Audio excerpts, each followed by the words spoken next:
Good morning, students. So, in yesterday's class, we had started the chapter 1 of your political science, that is benefits of secularism. In that series, we had seen the meaning of secularism and what is Indian secularism and what are the goals, the objectives of Indian secularism. And we had seen the three objectives of Indian secularism, that is, one religious community does not dominate other.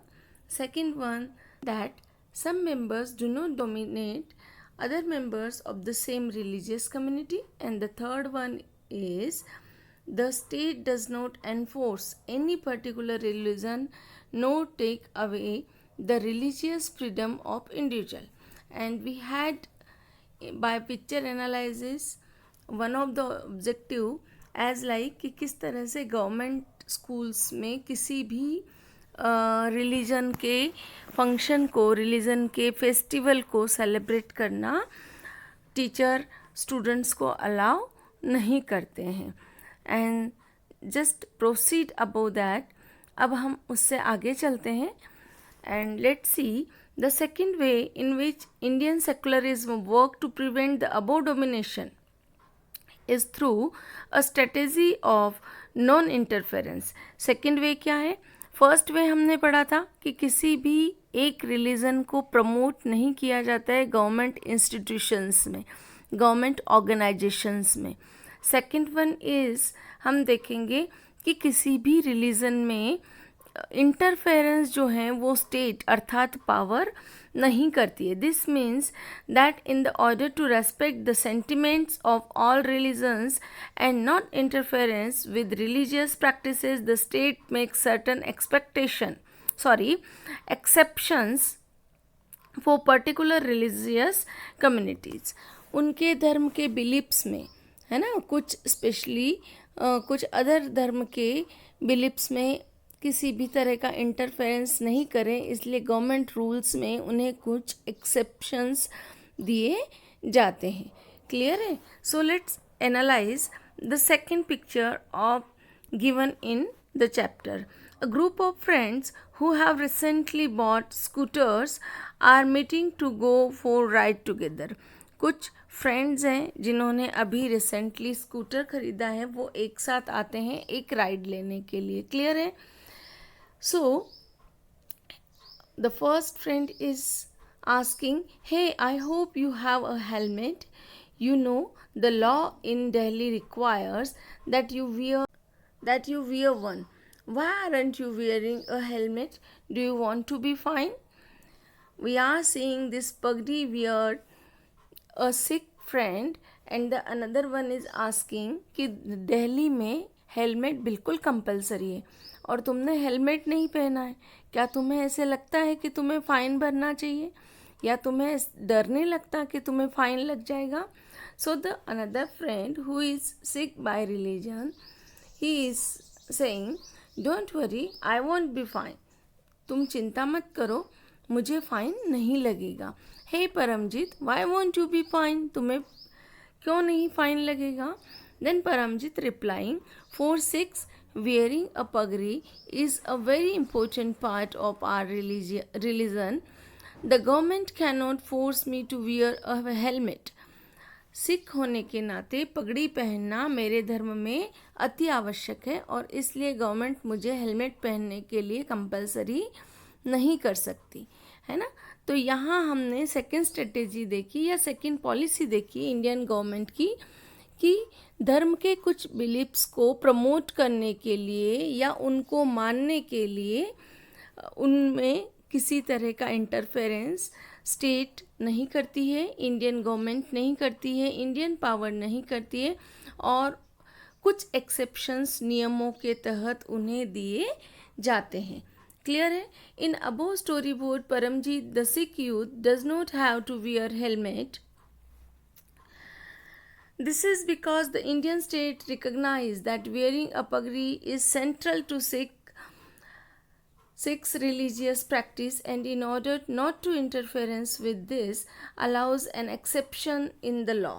The third way in which Indian secularism worked to prevent the domination listed earlier is through a strategy of Intervention, you read earlier in this chapter about untouchability. This is good example where members of upper caste Hindus dominate other members, some lower caste within it. In order to prevent this religion based exclusion and discrimination of lower caste, the Indian constitution bans untouchability.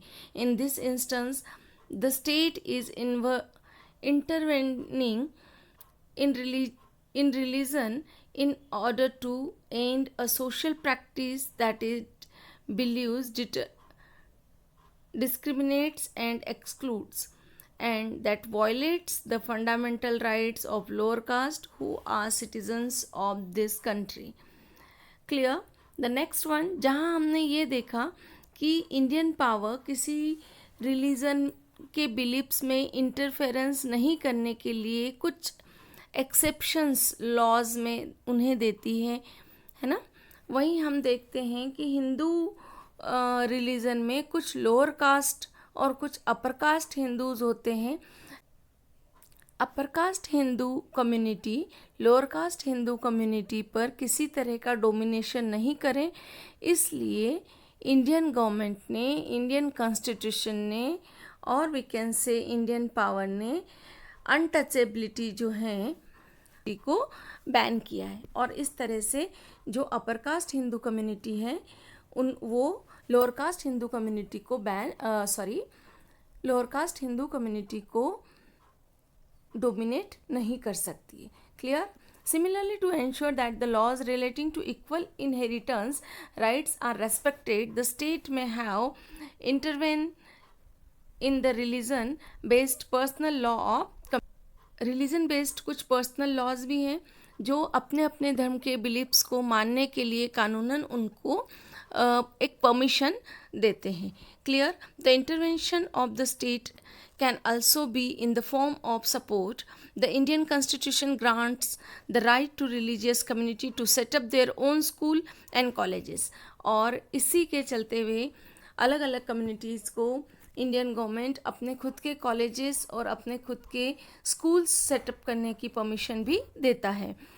It also gives them financial aid on के, और उन्हें उनके लिए financial add भी देता है Indian government. In what way the Indian secularism different from that the other democratic countries. So let's see कि Indian secularism जो है वो अदर कंट्रीज से कैसा अलग है. In what way some of above objectives are similar to those have been included in the constitutions of secular democratic countries in the other parts of the world. For example, the First Amendment of the US Constitution prohibits the legislature from making laws respecting an establishment of religion or that prohibit the free exercise of religion. What is meant by the word establishment is that the legislature cannot declare any religion as the official religion, nor can they give preference to one religion. In the USA, the separation between state and religion means that neither the religion can interference in the affairs of one another. There is one significant way in which Indian secularism differs from the dominant understanding of secularism as practiced in the United States of America. This is because, unlike the strict separation between religion and state in American secularism, in Indian secularism, the state can intervene the religious affair. You have read about how the Indian Constitution intervened the Hindu religious practices in order to abolish untouchability. In Indian secularism, though the state is not strictly separate from the religion, it does maintain a principal distance vis-a-vis religion. This means that any interference in religion by the state has to be based on ideals laid out in the Constitution. These ideals serve as a standard through which we can judge whether the state is or is not behaving according to secular principle. In this way, we have learned in the paragraph that India का secularism other countries के secularism से कैसे अलग है. Other countries में जो secularism है, it means that कि स्टेट ने स्टेट जो है, पावर जो है वो रिलीजन से बिल्कुल अलग है, जबकि इंडिया में हर रिलीजन के बिलीव्स को सिक्योर करने के लिए भी कॉन्स्टिट्यूशन वर्क करता है और कुछ एक्सेप्शंस उन्हें देता है, कुछ उनके सम्मान के लिए अगर लॉज बनाने पड़ते हैं तो वो भी कॉन्स्टिट्यूशन बनाता है. And we had read as like the abolition of untouchability, है ना, बैन ऑफ अनटचेबिलिटी को ख़त्म किया है. अनदर एग्जांपल में हमने देखा कि सिख्स को पगड़ी वियर करना उनके धर्म में ज़्यादा कंपलसरी है, तो उन्हें हेलमेट वियर करने के लिए इतना कंपल्शन नहीं है. थर्ड एग्जांपल में हमने देखा कि कुछ पर्सनल लॉज के तहत हर एक रिलीजियस कम्युनिटी को अपने अपने लॉज को कंजर्व करने के लिए, अपने रिलीजन्स को फॉलो करने के लिए जो डिफरेंट नियम हैं उनको भी जो इंडियन कॉन्स्टिट्यूशन है और इंडियन पावर है वो मानता है. क्लियर है? The Indian state is secular and works in various ways to prevent religious domination. Indian constitution जो है, इंडियन स्टेट एक सेकुलर स्टेट है, एक सेकुलर पावर है और बहुत अलग अलग तरीके से वेरियस टाइप्स से इंडियन का जो रिलीजियस डोमिनेशन है उसको प्रिवेंट करता है. The Indian constitution guarantees fundamental right that are based on the secular principle. और जो सेकुलर प्रिंसिपल पर बेस्ड हमें फंडामेंटल राइट्स मिले हैं उन्हें प्रोटेक्ट करने का प्रॉमिस के लिए इंडियन कॉन्स्टिट्यूशन अबाइड है. क्लियर है? Indian power abide. However, this is not to say that there is no violation of these rights in Indian society. फिर भी हम ये नहीं कह सकते हैं कि इंडियन सोसाइटी में हमारे फंडामेंटल राइट्स का वायलेशन होता ही नहीं है या रिलीजियस राइट्स का वायलेशन होता ही नहीं है. Frequently that we need a constitutional mechanism to prevent them from happening. और उन वायलेशंस को रोकने के लिए हम अपने कॉन्स्टिट्यूशन में फ्रिक्वेंटली अमेंडमेंट्स भी करते हैं. Indian constitution is both the flexible and the rigid. मतलब कुछ एक लंबे प्रोसेस के बाद अगर समय उसमें कुछ अमेंडमेंट मांगता है, कुछ चेंजेस मांगता है, then the power do that. The knowledge that such rights exist makes us sensitive to their violation and enables us to take action when these violation takes place.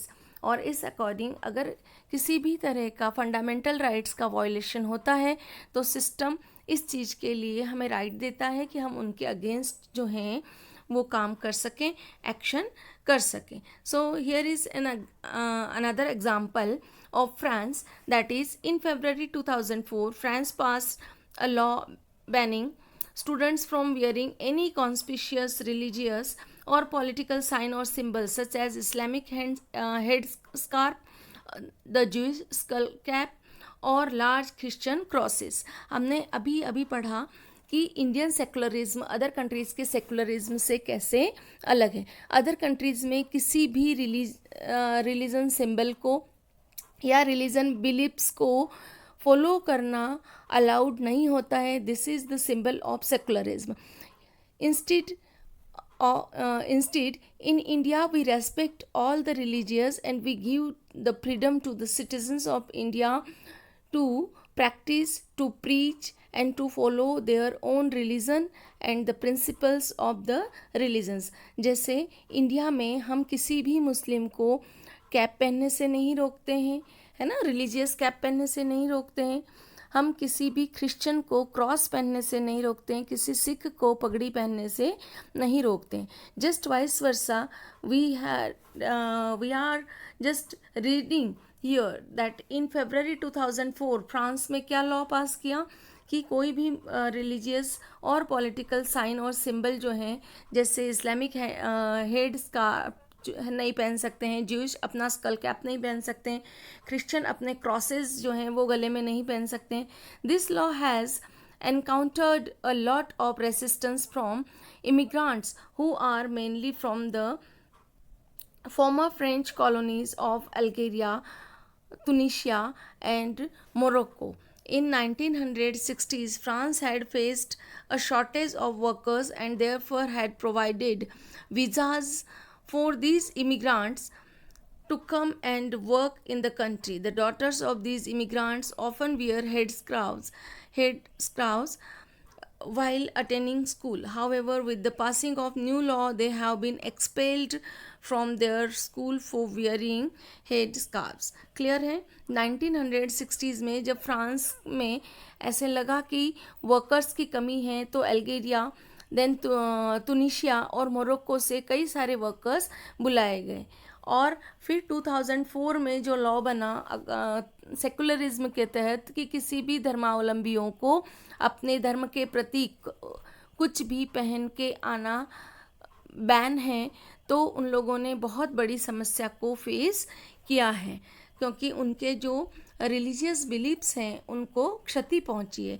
तो इस तरह से हमने एग्जैक्टली इंडिया में secularism का meaning क्या है और किस तरह से हम सभी धर्मों के बिलीफ्स को प्रोटेक्ट करने के लिए हमारा कॉन्स्टिट्यूशन अबाइड है और गवर्नमेंट अबाइड है इंडिया की, किस तरह से हर एक सिटीज़न को अपने धर्म को प्रॉपर फॉलो करने की परमिशन कॉन्स्टिट्यूशन देता है, इनफैक्ट उसे प्रोटेक्ट करने के लिए प्रॉमिस करता है.